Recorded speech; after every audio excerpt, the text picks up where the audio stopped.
Coach Jordan from Inside the Creative Coaching Group.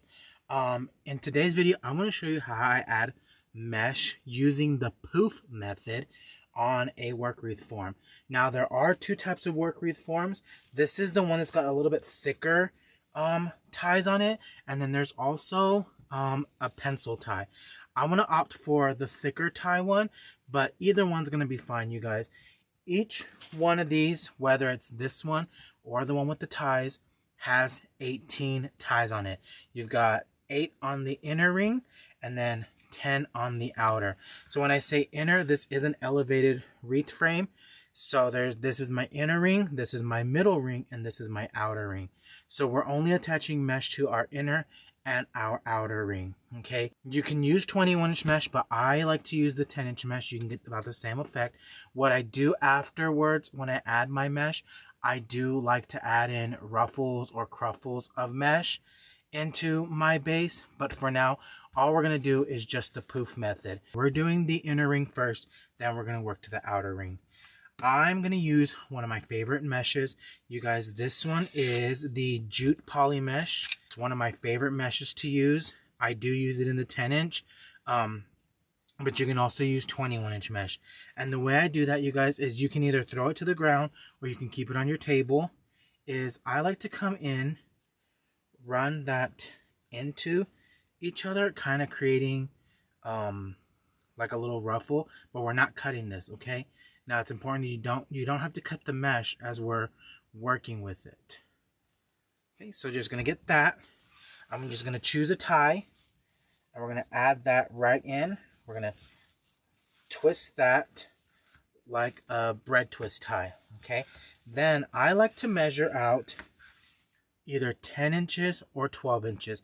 On this one, because I want a little bit more coverage, I'm gonna do the 12 inches. So I like to measure out all my Poofs 12 inches, and that's going to be on the inner ring. This doesn't take very long to do, you guys. You can really kind of make a base in probably 5 to 10 minutes. Okay, so it shouldn't take long to make a base. So 12-inch Poofs, and the reason why we call them Poofs is because it poofs up when you put it in there, you guys. So it's kind of like little pockets that it creates of mesh. Okay, so just going all the way around, measuring out my 12 inches, because I do 12 inches on the inner ring and then 13 inches on the outer ring. So you should have 8 on the inner, 8 on the inner ring,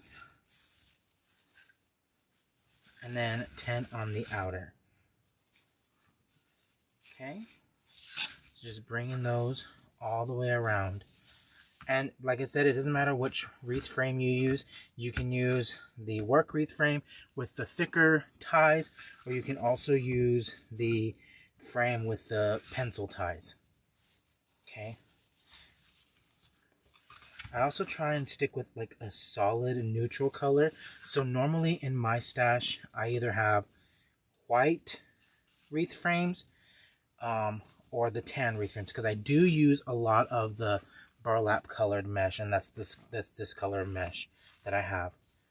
Okay, so I've brought in my mesh on my inner ring. So we've got all 8 Poofs on here.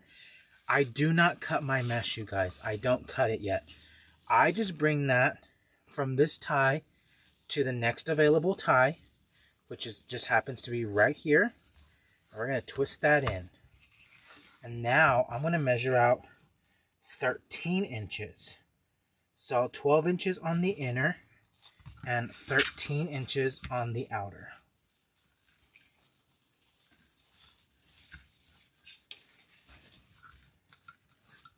And like I said, if you want to, you can always add in ruffles, cruffles for this video. I'm not going to add in ruffles or cruffles. We're just doing the Poof method. So fairly simple method, you guys. This is a tried and true method. This is one that's been around for a long time. This is actually how I used to make my wreaths with the Poof method. So it's been around a long time, you guys, but I don't think we've ever had just a regular instructional video. So just trying to keep that round shape. I am pretty OCD when it comes down to the poof method, because I do try and make sure that my poofs are symmetrical. Okay, I don't like to have one big poof and then another small poof. No, I try and make sure that they all look the same. Just putting those in all on the outer ring.